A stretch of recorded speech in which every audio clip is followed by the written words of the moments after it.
Di zaman dulu, kematian dirayakan dengan sukacita dan pesta. Kok bisa sih? Bukannya kematian itu adalah hal yang menyedihkan ya? Ternyata ini tidak berlaku bagi penganut agama Hindu-Buddha dan Jawa kuno di Nusantara zaman dulu. Hindu-Buddha, Kapitayan atau Jawa kuno, dan juga agama-agama tradisional lain di Indonesia yang usianya sudah tua, sebenarnya adalah agama yang bercorak sangat esoteris atau spiritual. Tujuan akhir mereka adalah untuk membimbing manusia agar bisa menunggal atau menyatu dengan Tuhan di alam cahaya yang tunggal yang sangat indah. Di sini, ruh manusia sudah terlepas dari segala macam ikatan-ikatan duniawi atau sudah moksa, sehingga ia bisa bebas kembali menjadi cahaya seutuhnya dan menyatu di alam cahaya yang luhur. Nah, momentumnya adalah saat kematian. Di zaman dulu, kematian itu digambarkan sebagai proses perpindahan hidup manusia ke kehidupan baru, dari bentuk kesadaran lama ke bentuk kesadaran baru yang berbeda. Kesadaran ruh manusia saat sudah meninggal tentu berbeda saat masih hidup di dunia ini, karena tujuan akhirnya adalah untuk menyatu dengan Tuhan. Makanya, meninggalnya manusia di zaman dulu justru dirayakan dengan sukacita dan pesta. Jenazah diupacarai dengan perayaan yang megah dan penuh dengan warna, dan diiringi dengan tabu-tabuhan musik yang membuat trans. Ini adalah bentuk penghormatan terakhir keluarga dan juga sebagai proses melepaskan ruh keluarga yang baru meninggal untuk selanjutnya bisa meneruskan perjalanan di alam akhirat sampai akhirnya bisa menunggal atau menyatu dengan Tuhan. Di peradaban zaman dulu, kematian tidak ditanggapi dengan kesedihan dan kehilangan seperti sekarang. Justru, kematian dianggap sebagai masuknya ruh ke kehidupan yang selanjutnya. Masyarakat Nusantara zaman dulu juga percaya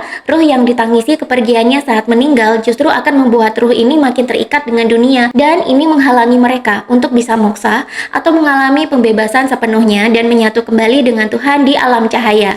Karma leluhur atau trauma antar generasi bisa diturunkan terus-menerus ke anak cucu. Inilah yang menyebabkan kenapa dalam satu keluarga besar bisa terjadi perceraian berulang, perselingkuhan berulang, atau KDRT dan toxic parenting menurun. Tahun 2025 ini secara spiritual adalah tahun penuntasan karma. Maka bekali diri Anda dengan edukasi dan terapi yang tepat agar bisa segera menuntaskan hutang karma, terutama karma leluhur. Di online kelas saya besok, saya akan bahas lebih detail tentang cara melebur karma leluhur melalui energi feminin dan maskulin ilahi.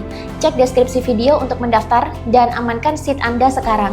Ingat, kelas ini terbatas dan belum tentu akan saya adakan untuk kedua kalinya dengan topik yang sama.